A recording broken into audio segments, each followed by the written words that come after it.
let's try and find the next set of emerging banks that you think might have that same culture, that same thread of success.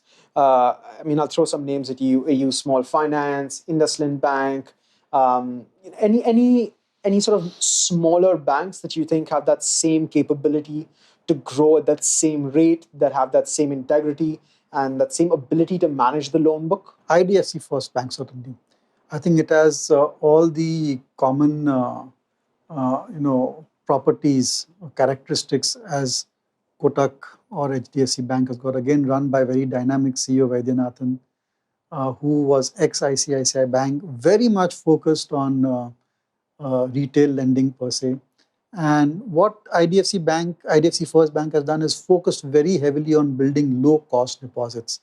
And their low-cost deposit percentages, the CASA percentage, is equal to or slightly higher than the tier 1 banks like HDFC, Kotak Bank, ICICI, Axis as well.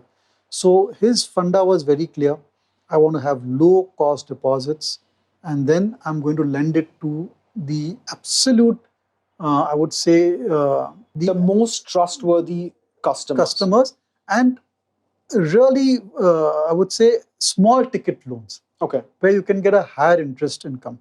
So you know that they have their net interest margin, what we spoke about, is 6%. Wow. Higher than HDFC, Kotak, Axis, is the best in class industry.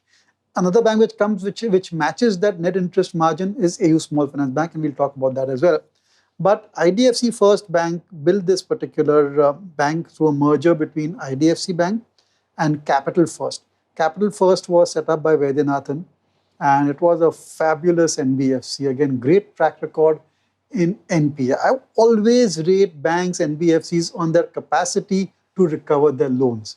And it had a fabulous track record over there. The merger was perfect because IDFC was wholesale bank, Capital First was retail banking, and the merger resulted in a pretty large bank per se. I don't think that merger, if I remember correctly, I don't think that got off to the best start. I think there was a lot of baggage there. That's right. I think the baggage was because of IDFC Bank, where again they had done project financing. And those loans started to sour over there. And those are big ticket loans. You see, one project finance loan goes bad, that's 50, 100 crores hit on the balance sheet. And that's just unsustainable. Yeah. So I think IDFC First Bank is certainly amongst the contenders when you say that which could be the next generation bank, which the next HDFC or ICICI or Kotak could be IDFC. So let's move on to AU Small Finance, right? Like, what makes them so great?